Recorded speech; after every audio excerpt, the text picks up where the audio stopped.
Bab kedua. Mama, maaf, aku nggak sengaja. Ucapku terbata. Sengaja pun juga nggak apa-apa, kok, Mbak? Jawabnya lagi-lagi sambil menunjukkan senyuman yang terlihat nakal. Aku refleks melihat ke arah Mas Abraham dan Tika. Untung saja perhatian mereka kembali ke arah ikan-ikan di akuarium. Jadi mereka sama sekali tak mengetahui perbincanganku bersama Ariel. Aku tak membalas ucapannya. Yang kulakukan segera beranjak berdiri untuk menutupi perasaan canggung juga perasaan maluku. Yuk, Ril! Ajak Tika terhadap suaminya sesaat kemudian. Ariel pun patuh. Ia segera beranjak dari tempat duduknya dan segera meninggalkan aku dan Mas Abraham. Tetapi sebelum itu, Ariel sempat melirik ke arahku dan lagi-lagi melemparkan senyum yang aneh. Tentu saja tanpa sepengetahuan Mas Abraham dan Tika. Huff. Aku menghela nafas lelah sembari melakukan aktivitasku di dapur. Rutin setiap jam 4 sore hari, aku sudah mulai membuatkan makan malam untuk Mas Abraham sebelum ia pulang. Rutinitas yang kadang-kadang membuatku bosan sesekali waktu. Jenuh dengan apa yang kulakukan seakan berulang-ulang setiap harinya. Hi. Samar-samar aku mendengar suara tawa. Aku sedikit melongok ke jendela. Rupanya suara tawa tersebut datang dari tetangga baruku yang nampak sedang bersenda gurau sembari menata furniture di ruangan yang berhadapan khusus dengan ruangan dapurku. Ruangan yang sepertinya akan dijadikan galeri lukisan milik Ariel seperti yang mereka bicarakan tadi pagi. Mereka sangat berbeda dengan keadaanku. Mereka pasangan yang terlihat bahagia. Aku dan Mas Abraham dulu juga seperti itu. Kami begitu bahagia menjalani pernikahan. Mas Abraham tak sekasar sekarang. Dulu dia begitu menyayangiku. Mungkin perubahan itu terjadi seiring berjalannya waktu. Ketika kami sudah sama-sama lelah menunggui si calon buah hati yang tak kunjung datang.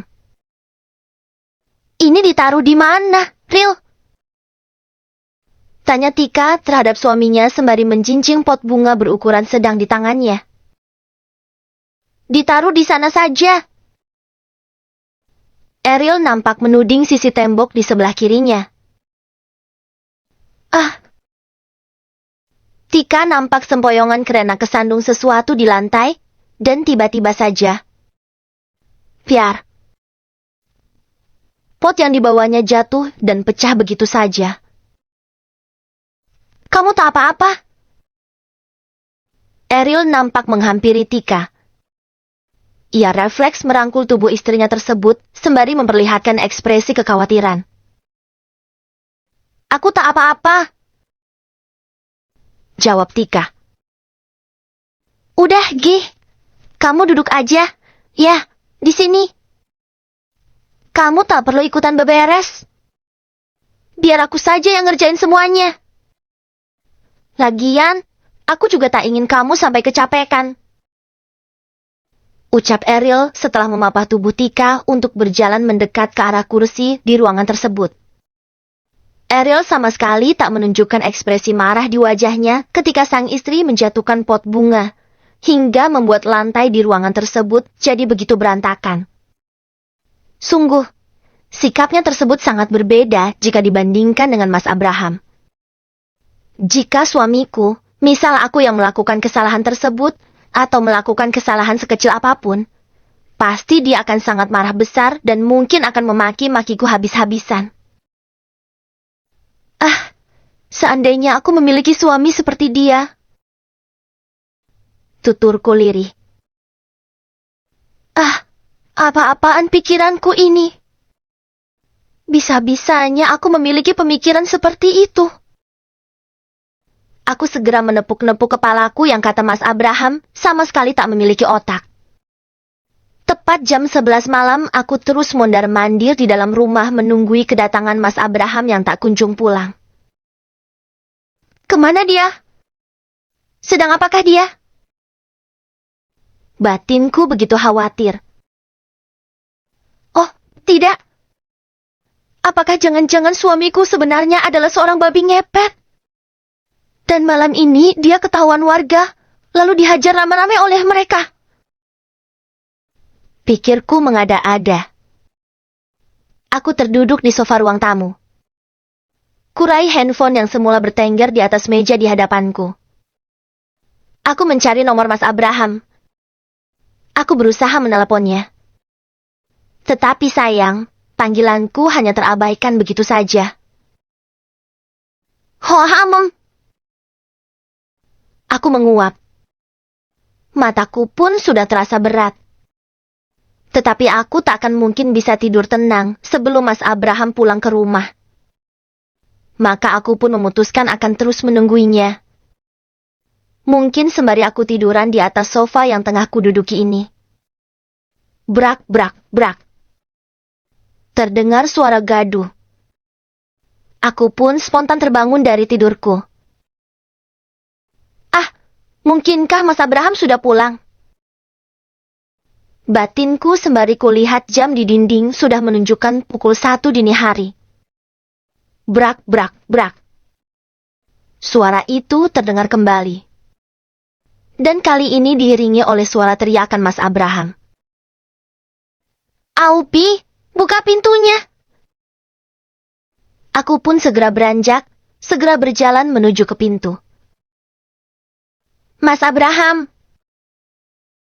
Ucapku setelah ku buka pintu di hadapanku, dan aku mendapati Mas Abraham berpenampilan acak-acakan. Nampaknya seperti biasa. Ia pulang dalam keadaan mabuk. Masuklah, Mas. Ajakku sembari ku papah tubuh suamiku agar segera masuk ke dalam rumah. Mas Abraham mabuk kecubung lagi, ya? Celetuku. Ngawur kamu. Kali ini mabukku modal kok. Aku beli minuman keras yang oplosan. Ya elah, cuma oplosan aja bangga. Sekali-kali mabuk vodka atau bir lah, Mas, biar agak kerenan dikit. Sahutku. Tetapi kenapa sih Mas Abraham sering mabuk-mabukan kayak gini? Nggak baik, kan? Mas, untuk kesehatan. Tambahku. Tetapi tiba-tiba saja. Setit. Mas Abraham melepas tautan tanganku di lengannya. Bukan urusanmu, kan? Cerca Mas Abraham. Mas, bukankah aku ini istrimu? Jadi aku berhak untuk... Plak. Mas Abraham menghentikan ucapanku dengan tamparannya. Ya, ia memang sering menyakitiku saat pikirannya sedang dikendalikan oleh minuman keras seperti sekarang ini. Mas, apa yang kamu lakukan? Lirihku sembari memegangi pipiku yang berdenyut. Ini hukuman untuk wanita yang sok-sokan ngatur seperti kamu. Mas, aku bukannya mau ngatur. Aku hanya... Cukup! Bentak Mas Abraham. Aku tak sudi mendengar ucapan wanita tak berguna seperti kamu. Karena apa? Karena justru kamulah yang menyebabkanku jadi seperti ini. Maksud Mas Abraham? Aku begitu bingung dengan ucapan suamiku. Aku tuh stres gara-gara kamu. Stres mikirin kamu yang tak kunjung memberikanku keturunan. Aku capek ditanyai orang-orang, kapan kita memiliki momongan? Aku capek dianggap remeh oleh mereka. Padahal, kamulah yang gak pecus menjadi seorang istri. Kamu itu mandul. Apa? Aku begitu terkejut dengan ucapan Mas Abraham. Ucapan yang sebetulnya sering ia lontarkan kepadaku. Tetapi tetap saja setiap kali aku mendengarnya, aku begitu sakit hati. Aku tidak mandul, Mas. Hanya saja Tuhan memang belum mempercayakan kita untuk memiliki anak. Kita harus bersabar, Mas. Mas Abraham tak boleh menyerah seperti ini. Sabar katamu, sahut Mas Abraham. Kita harus sabar untuk berapa lama lagi? Aku sudah muak dengan kekurangan kamu, Aubi. Aku sudah muak dengan keadaan kamu yang mandul. Cukup, Mas. Kali ini akulah yang menghentikan ucapan Mas Abraham. Mas Abraham jangan pernah mengataiku seperti itu. Aku wanita normal, Mas. Dokter tak pernah menyatakan aku mandul seperti yang Mas Abraham bilang. Bullshit! Buktinya kalau kau tak mandul, kenapa kau tak bisa hamil? Kenapa kau tak bisa memberiku keturunan? Karena mungkin saja Mas Abraham lah yang mandul. Apa kamu bilang? Mas Abraham nampak terkejut mendengar ucapanku. Plak. Sebuah tamparan yang sangat keras pun ia lemparkan ke arahku. Tamparan yang membuat tubuhku menghuyung hingga mengenai meja di sampingku dan akhirnya bersipuk ke lantai. Piar. Sebuah vas bunga yang semula bertengger di meja yang kusenggol pun ikut jatuh ke bawah dan pecah. Aku membeki kesakitan saat telapak tanganku tak sengaja terkena pecahan vas bunga tersebut. Tetapi Mas Abraham tak memperdulikannya. Kemarahannya terus saja berlanjut. Kamu berani, mengataiku seperti itu? Makinnya sambil mengayunkan tendangan kakinya ke arah tubuhku. Buka! Suara tendangan itu begitu keras. Namun aku merasakan kejanggalan. Kok nggak sakit, ya? Batinku. Apa jangan-jangan aku keturunan limbah? Tambahku. Wadawu! Mas Abraham membekik sembari memegangi kakinya. Kenapa, Mas? Sial! Aku malah nendang meja. Mendengar jawabannya tersebut, aku pun seketika pengen ketawa tapi takut dosa. Akhirnya aku pun hanya bisa menahannya saja. Tetapi naas, Mas Abraham mengetahui ekspresiku. Ekspresi yang mengakibatkan ia semakin marah besar. Dan akhirnya, buka! Ia kembali melakukan tendangan. Sebuah tendangan bertubi-tubi yang kali ini benar-benar mengenai tubuhku. Ampun, Mas! Aku menangis sembari mengibah. Tetapi pengaruh minuman keras yang ia minum membuatnya jadi tak memiliki belas kasihan kepadaku sedikit saja. Ia terus melancarkan aksinya dalam melukai ragaku. Ia terus menendang tubuhku tanpa henti. Hingga tiba-tiba saja. Duar. Suara dentuman yang begitu keras terdengar. Suara yang kuyakini sekali datang dari arah luar rumah. Apa itu? Ucap Mas Abraham menghentikan perbuatannya yang semula. Ia kemudian berjalan ke arah pintu untuk segera keluar dan menengok apa yang sebenarnya terjadi. Aku yang semula berposisi meringkuk di lantai, dengan sekuat tenaga berusaha segera bangkit. Kuhapus air mataku. Kurapikan penampilanku. Aku berniat untuk juga keluar seperti Mas Abraham demi ingin mengetahui suara apakah yang baru saja kami dengar tersebut.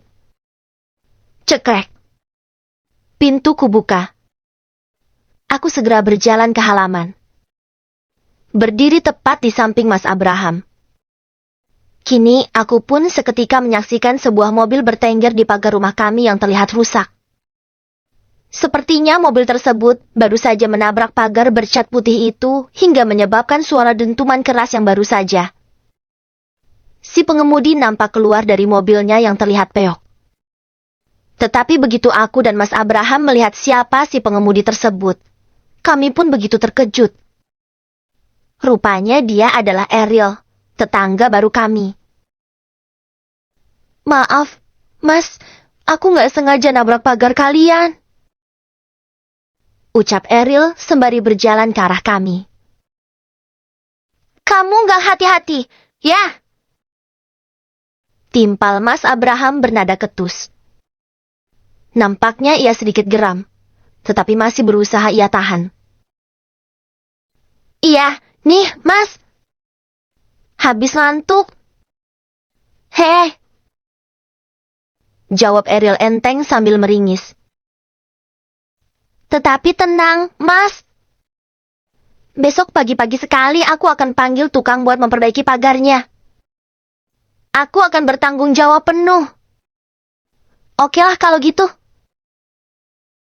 Balas Mas Abraham sambil melangkah pergi. Ia terlihat masuk ke dalam rumah meninggalkan Ariel begitu saja. Hampir aku melakukan hal yang sama, tetapi tiba-tiba saja. Mbak Obi nggak apa-apa? Sebuah pertanyaan Ariel muncul ketika aku hendak berjalan menuju ke pintu. Maksudnya? Tanyaku sambil membalikkan badanku jadi kembali menghadap ke arahnya. Mas Abraham baru saja sedang menyakiti Mbak Obi, kan? Aku tak sengaja mendengar pertengkaran kalian. Aku begitu tercekat dengan ucapan Ariel tersebut. Jadi, apakah baru saja kamu memang sengaja menabrakkan mobilmu untuk menghentikan perbuatan Mas Abraham? Tanyaku, dan Ariel pun mengangguk pelan. Lain kali kamu tak perlu ikut campur. Ketusku. Ucapan yang tak seharusnya kulakukan untuk membalas kebaikannya tersebut. Karena jujur, sebenarnya aku begitu terenyuh dengan perbuatannya. Dan asal kamu tahu saja, ya. Mas Abraham tadi tidak sedang menyakitiku, kok. Kami hanya bertengkar biasa. Ucapku yang sengaja berbohong untuk menutupi aib rumah tanggaku bersama Mas Abraham. Aku berniat ingin segera pergi dari hadapannya. Tetapi lagi-lagi. Tunggu, Mbak. Ariel menghentikan langkahku. Ia nampak berjalan ke arahku. Pakailah ini. Tangan Mbak Obi terluka. Ariel tiba-tiba meraih tanganku dan menengadahkan telapak tanganku ke atas. Lalu setelah itu, ia menempelkan sebuah sapu tangan yang ia ambil dari saku celananya untuk menutupi luka yang dimaksud olehnya. Luka yang rupanya begitu banyak mengeluarkan darah. Luka yang akhirnya mampu menyeratkan bahwa kekhawatirannya yang baru saja adalah benar. Di mana Mas Abraham tadi memang sempat menyakitiku. Sudah, ya, Mbak.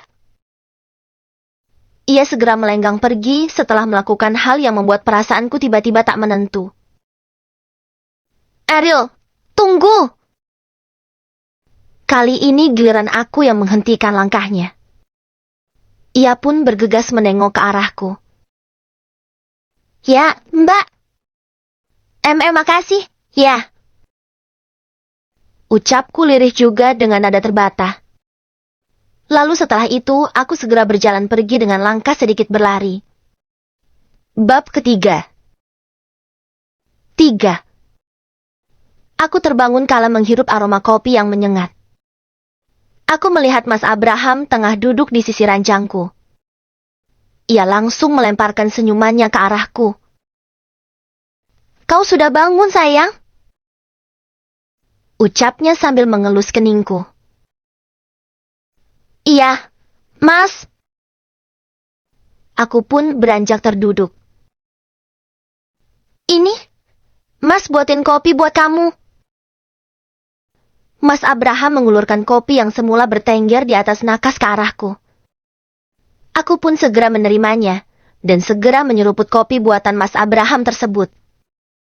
Sedang ia menyeruput kopi yang berada di tangannya sendiri. Kopi buatanku enak, kan? Iya, Mas. Mas Abraham nampak meletakkan kopi miliknya sendiri yang telah habis ke atas nakas. Ia segera beranjak dari tempat duduknya. Ia terlihat berjalan menghampiri almari tempat penyimpanan barang yang berada di kamar ini.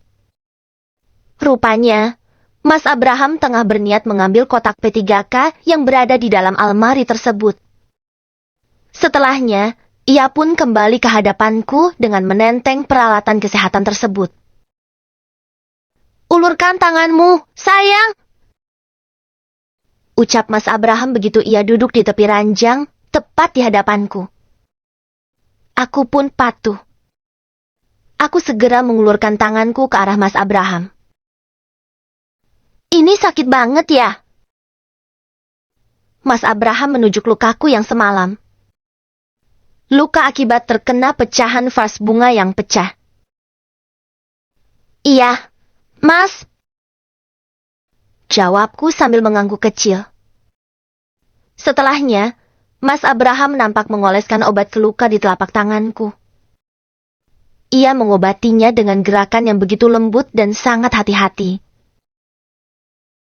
Maaf, ya, Mas yang bikin kamu jadi kayak gini.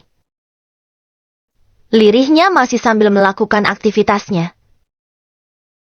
Semalaman Mas udah nyakitin kamu. Mas benar-benar menyesal, sayang. Kamu mau, kan? Maafin Mas. Iya, Mas. Jawabku sambil mengangguk kecil. Ya, selalu saja seperti ini. Kadang Mas Abraham begitu kejam dan kasar. Menjadi orang yang benar-benar begitu menakutkan. Tetapi kadang-kadang pula, ia berubah menjadi seperti ini. Berubah menjadi laki-laki yang begitu baik.